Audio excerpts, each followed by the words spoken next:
Olá pessoal, tudo bem? Tudo jóia?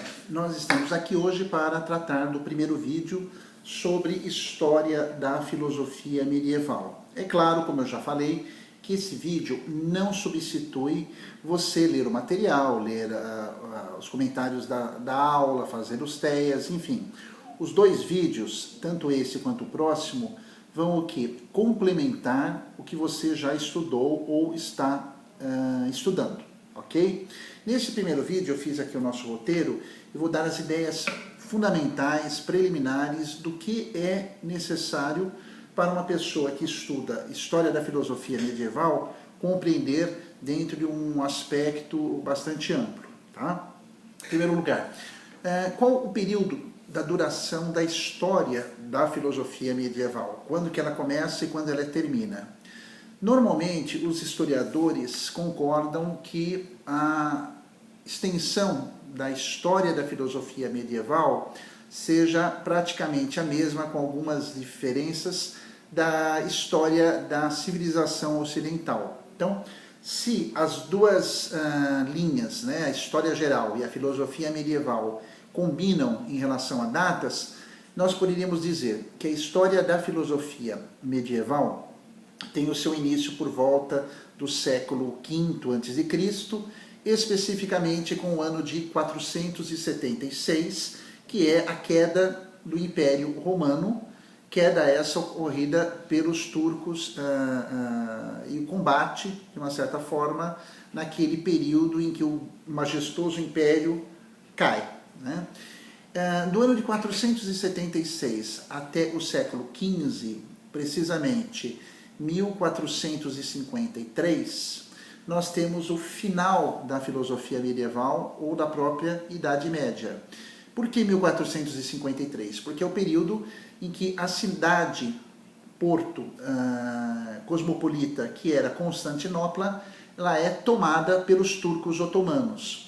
E Constantinopla era uma cidade estrategicamente localizada, era um porto de grandes chegadas e saídas e navegações de todos os países daquela época. Então, quando os turcos otomanos tomam a cidade de Constantinopla, praticamente aquele centro comercial fica comprometido. E é a partir disso que começam as grandes navegações, ou seja, Portugal, Espanha, Holanda, outros países começam a procurar aí novas rotas de navegação, até em busca de novas especiarias e de novos metais, do ponto de vista aí econômico. Então, esses 10 séculos, prezado aluno, prezada aluna, vão corresponder aí a um período de grandes mudanças, de grandes transformações sociais, políticas, econômicas e culturais, a ponto de determinar como que a sociedade brasileira, que a sociedade latino-americana, que a sociedade das Três Américas, que a sociedade europeia, que a sociedade mundial, né, sejam entendidas nos dias de hoje, né? Essas mudanças começam a surgir a partir da Idade Média, que vai determinar posteriormente as grandes navegações e como os novos estados vão aí surgir.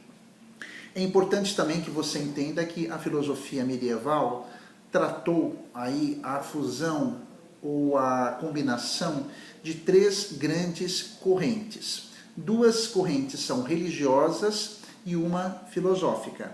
Quais são as correntes religiosas, no caso, né, dentro dessa grande fusão?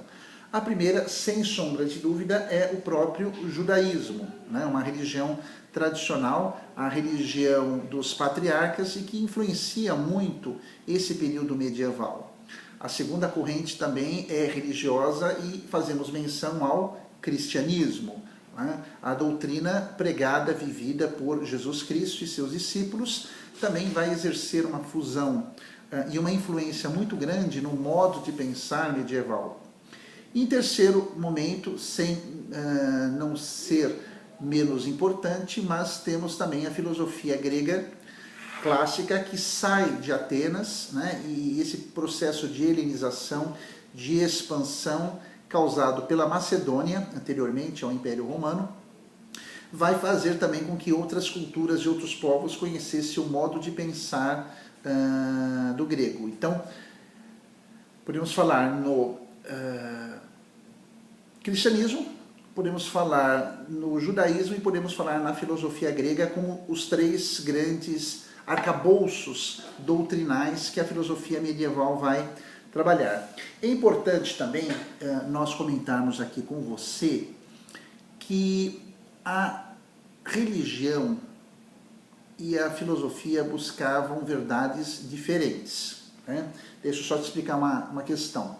Quando se fala, quando estudamos o judaísmo e o cristianismo, como doutrinas monoteístas, a questão da busca da verdade já era uma questão praticamente resolvida. Por quê? A verdade que se busca no judaísmo, a verdade que se busca no cristianismo, não carece de grandes esforços do ser humano, das pessoas, em alcançá-la. Por quê? A verdade não é fruto de uma investigação da reflexão.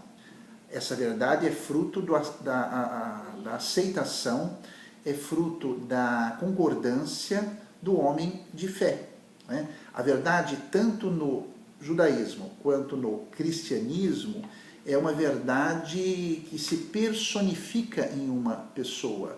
No caso, Deus é a própria verdade, né?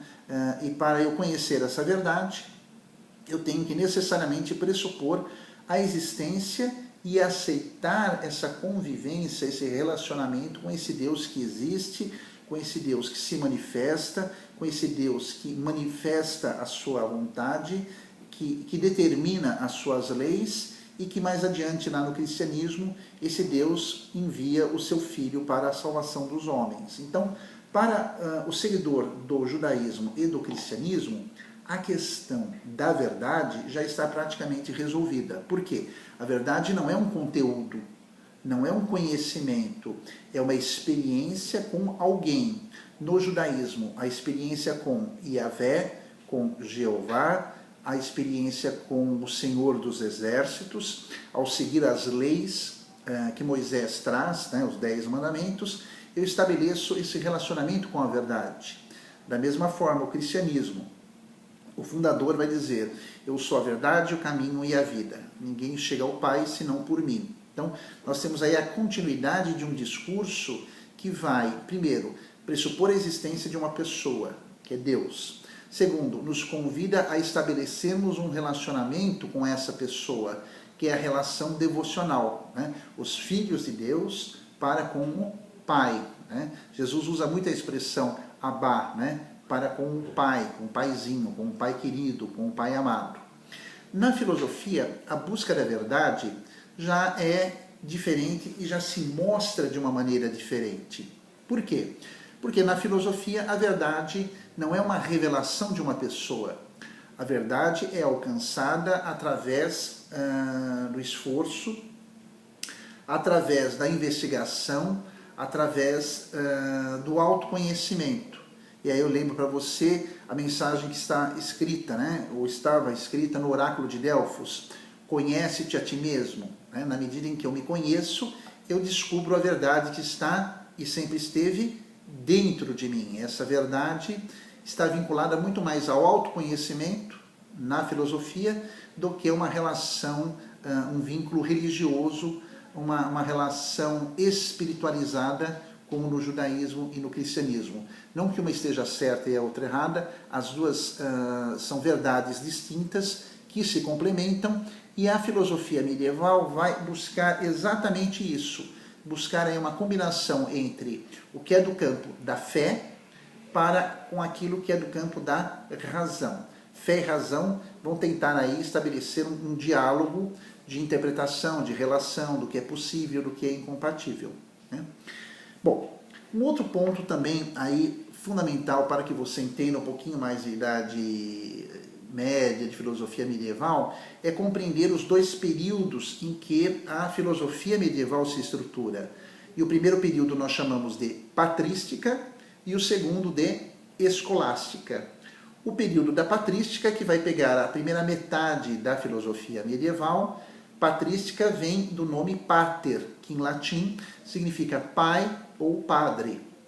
É a filosofia dos primeiros padres da igreja, dos primeiros pais da igreja, que vão estabelecer aí um diálogo entre aquele cristianismo que surge, né, aquela seita, aquela doutrina inicial que se manifesta, com a filosofia já clássica e também já com o próprio judaísmo, que era bastante antigo. Então, a patrística vai ser constituída, por exemplo, dos primeiros apóstolos, dos primeiros padres da igreja, né, que foram os discípulos. Sim, os primeiros padres da igreja, e um deles se destaca mais, né, são os discípulos, e o apóstolo, o padre que vai se destacar mais dentre eles, é o apóstolo Paulo. Por isso que eu comento sempre em aulas, em cursos, em palestras, que se você pegar o Novo Testamento e ler as cartas ou as epístolas, como está escrita na Bíblia, paulinas, você vai verificar que há uma tentativa dele, ao escrever para as diversas comunidades de Corinto, aos Gálatas, aos Romanos, aos Tessalonicenses, por exemplo, um grande cuidado em tentar combinar aquilo que é do campo da fé, né, com o que é do campo da razão. Lembrando que Paulo, né, convertido, né, o antigo Saulo, era um homem extremamente competente, conhecedor da filosofia, tinha uma projeção entre os gentios, era uma pessoa de destaque no Império Romano.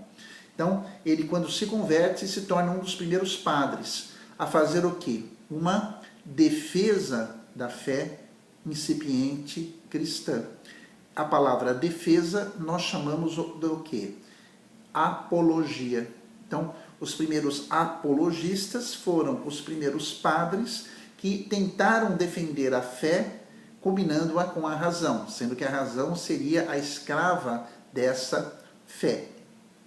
Dentro da patrística nós vamos ter, além do apóstolo Paulo, outros, né, Clemente de Alexandria, por exemplo, da escola de Alexandria, que era uma instituição constituída de teólogos e filósofos que buscavam construir esse discurso apologista de defesa da fé cristã. Né?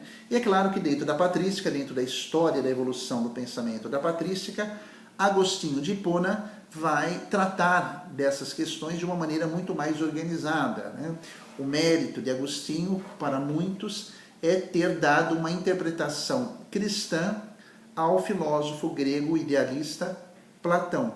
Né? As duas obras de Agostinho, Confissões, que vamos tratar no próximo vídeo, e Cidade de Deus, são uma releitura de Platão e uma redimensionalização da compreensão das verdades da fé com o exercício da razão. Então, a patrística vai ter o seu ápice, o seu apogeu na figura de Agostinho, que vai traduzir de uma certa forma, de uma maneira muito competente, inclusive, questões que até então estavam soltas. Ok? Nós vamos dar continuidade no segundo vídeo, daqui a pouquinho você vai ter acesso a ele, e quero agradecer a você. Se você ainda não o fez, faça a sua inscrição no nosso canal no YouTube e você sempre terá novidades aí das nossas palestras, cursos, aulas, ok? Um beijão, até a próxima. Tchau, tchau!